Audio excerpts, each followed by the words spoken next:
Thank you. That are some quite interesting questions, and I think this fits very well into one of the two explanations I recently encountered why we need biodiversity. So biodiversity is the essence of intact nature and natural processes. And as long as ecosystems are intact, they provide a wide variety of ecosystem services to us as humans.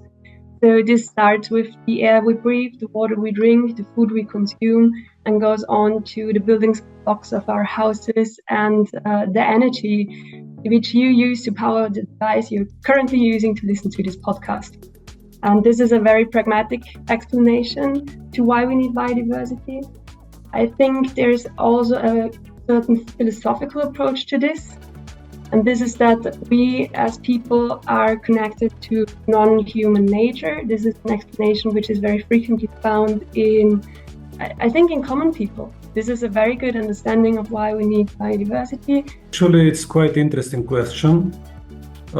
Reflecting to the Albanian developments with the last 10 years, I would say that the Albania was growing and the national production and GDP was growing from 1.5 to 3%.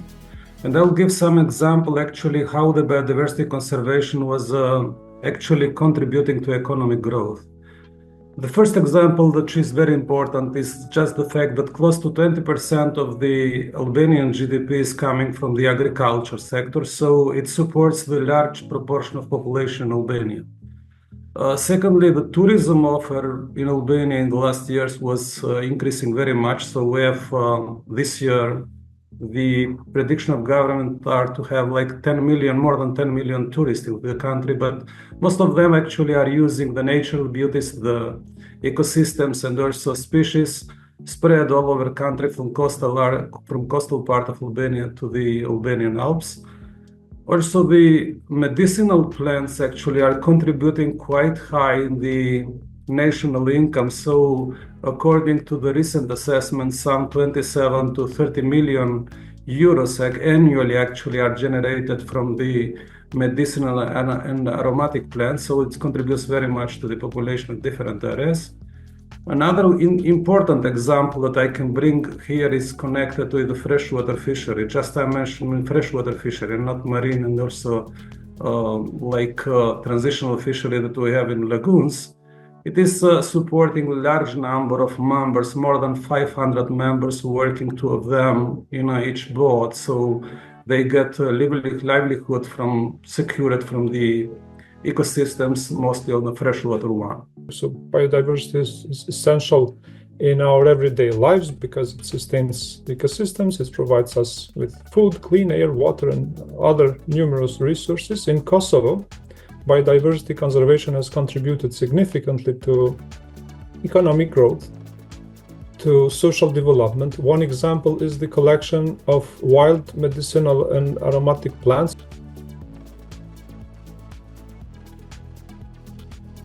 More particularly from healthy, functioning ecosystems. So if you remove a single species, apart from the fact that it is a very unfortunate event, it might not affect us so much if it's one species. The problem is that we're dealing with cascading effects. So the more species, the more habitats we lose, the more fragile the system gets. And this is happening exponentially, not in a linear way. And this is why losing biodiversity leads to a loss of resilience, and systems from which we derive benefits become unstable, may even collapse and stop functioning at all. In Kosovo, forests provide critical habitats for hundreds of plant and animal species, and they also play a vital economic role. From the latest data that I was able to read recently, they contribute roughly 3% to our GDP, nominal GDP, and they do cover nearly 45% of the land. Anyhow, biodiversity loss, whether through illegal logging or harvesting or from forest fires, which have recently been quite frequent in Kosovo, all these threaten this balance. So forest fires, for instance, they destroy vast areas, leading to the loss of species, to degradation of natural habitats, to disruption of ecosystems in various scales. So this directly impacts our food systems by destabilizing our agricultural land and water sources. I was reading, for instance, a later study from the IUCN. It's called Enhancing Nature-Based Solutions in Kosovo. I'm really keen in nature-based solutions. So it was highlighted in this study that Kosovo's forests are estimated to store some 88 million tons of CO2, underscoring their role in mitigating climate change. Actually, I'll bring two examples from Albania. There have been numerous of small streams and also rivers that have been converted that have been dammed and converted to hydropower plants. So in the recent years, we faced just construction of more than 100 small and medium-sized hydropower plants, and we have been losing species. Also, the number of non-native species, alien and invasive species, was increased. So we have in Albanian freshwater system more than 33 alien species. And also we have been losing actually the normal ecosystem services provided by the streams and rivers. And we have been facing very intensive coastal erosion because the sediments that are coming from the continental part of the coastal area is really smaller and smaller. A second example, which is very interesting, is coming from my experience working in the coastal lagoons. Last year, we published myself together with some Japanese colleagues because project in Karavasta Lagoon was supported by JICA. We worked actually on fish and also mostly focused on eel population. I would say that the eel population was reduced almost like 80% comparing to the 20 years ago. For example, if we had like 5,000 tons, we have 80% less in the year 2023. So a part of the fact for this loss of biodiversity for European eel, we have sometimes difficulties in finding reasons, but we see the rise of temperature and also the increased use of natural resources, or let's say overfishing, and also other intervention from continental part that are bringing to the increased pollution to the coastal lagoons actually is bringing to reduction of biodiversity. So which is a very significant example, which is actually an example which is very similar to other Mediterranean countries.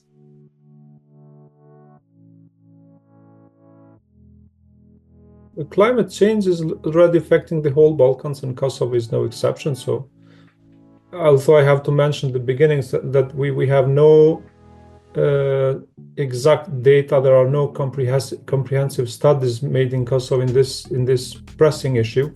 Anyhow, one clear example is the impact on bees. I would like to talk on bees and honeybees and honey production.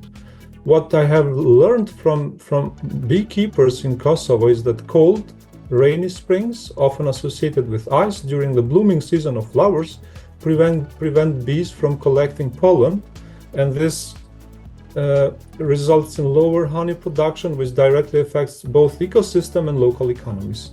So according to climate change risk profile for Kosovo, for instance, I was able to understand that regional warming in the Western Balkans is expected to exceed the global average, and this especially in mountain areas. This includes decreased summer precipitation, increased winter rainfall, and a projected loss of roughly 50 days of snow cover by 2050. I would like to bring two examples from Austria. So the Austrian Alps are home to several hundred endemic species, which are only found there, nowhere else on the planet. And they are mostly found in the higher elevations of the mountain range. Now, climate change leads to hotter summers and mild winters, and this is something these endemic species are not dealing well with. So what they are doing is that they generally tend to shift the range upwards to higher elevations. This leads to two problems. The first problem is that, of course, species that are already on the top of the mountain, they have nowhere else to go, and they disappear over time, and they will be probably lost as a species at a certain point in time. The second is that we place protected areas according to protect these endemic species. So at the moment, about 60% of the total range of the endemic species is protected by protected areas. Once the species ranges start to shift and move upwards, we currently estimate that in 55 years, if we don't act on it, only 10 to 20% of their area will be protected by protected areas. So they will face further pressures as well. Same is true for the other examples I'm bringing along. So another example from Austria is, again, that climate change leads to hotter summers, mild winters. And this is something invasive alien species greatly benefit from. We in Austria particularly have problems with species which are introduced primarily from Southeast Asia to Austria. They don't come here naturally, but they are brought here by human transport. Mostly, this is not intended, but this happens by transporting goods on a global level. And they do well here. They start spreading.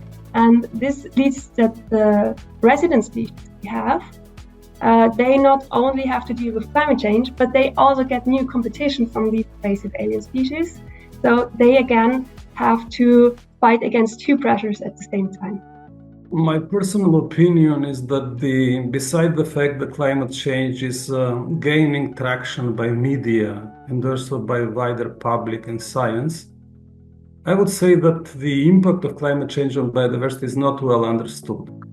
I would give two examples, actually, one from the glacial lakes of Albania and secondly from the UNESCO site in the South Albania in the border with Greece, which is called Butrinti, UNESCO site. So we have like 86 glacial lakes, but glacial lakes are facing really a dramatic change in terms of losing water and also losing the water level.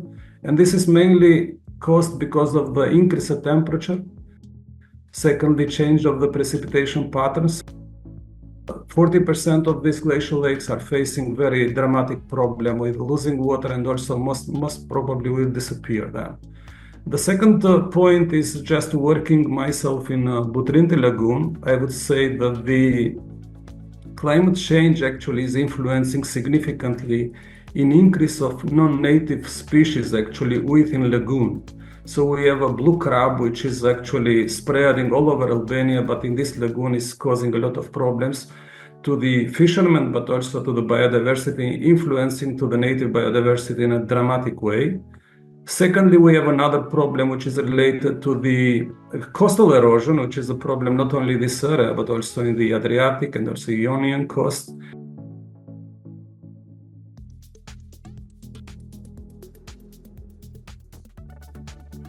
Actually, the issue related to the point of what is the biggest challenge in Western Balkan actually is quite interesting one, because balancing the environmental conservation with economic growth is really a challenge in the countries of transition like Albania. So the first point that we have to secure is like a sustainable development policy in governance actually, which is linked with the long-term planning actually. The second one is sustainable economic growth. With recent years, we have been facing different issues like overuse of natural resources and also different points connected with the limited resources. So we have a different challenge with the balancing of biodiversity conservation with economic development. So I would mention a couple of them, like we have a short-term interest of balancing long-term sustainability goals with the immediate economic growth is a kind of the challenge. Secondly is lack of political will. We have numerous political instability. So when one government is changing, we have instability in terms of administration, for example, of protected areas or administration linked with the National Environment Agency and so on. There are many challenges, but in my opinion, one of the biggest challenges in this context in the Western Balkans is here we face a striking balance between biodiversity protection on one side and economic development on the other. So in one hand, we are witnessing a significant pressure to grow industries and like agriculture, energy, infrastructure, and so on. And in the same time, on the other hand, these developments can threaten natural ecosystems if not managed in a sustainable manner. So in Kosovo, for instance, as well as in other Western Balkan countries, green technologies and alternative energy sources are being promoted by governments through subsidies, so which helps reduce reliance on fossil fuels. We in Kosovo, we are facing crashing issues with fossil fuels, with coal. So this limits environmental damage from the perspective of our governments. From the other point of view, protected areas, for instance, as I mentioned several times, national parks have been established to conserve biodiversity, and laws are in place to regulate sustainable use of these natural resources. Anyhow, enforcing these laws remains a challenge, especially in Kosovo, due to limited funding and perhaps sometimes oversight. So I completely agree with what my colleagues, Professor Spase and Naim, said before. I think what I want to stress in particular is that the Western Balkans, from my perspective, they still have a very, very intact nature in certain places. So they are pristine and wild areas. They are areas where humans and nature can coexist rather well, and there is an outstanding natural value. But the problem is that the economic pressure to use this natural value is rather high, and the way our economics are built, it is also fairly easy to profit from using them in an unsustainable way. So this is where we need governments worldwide to be a stronghold for biodiversity conservation. And I think what my colleagues from the Balkans face frequently, we also face it in Austria sometimes, is something I call the unlucky triad of nature conservation, which is lack of importance, lack of human resources, and lack of finance.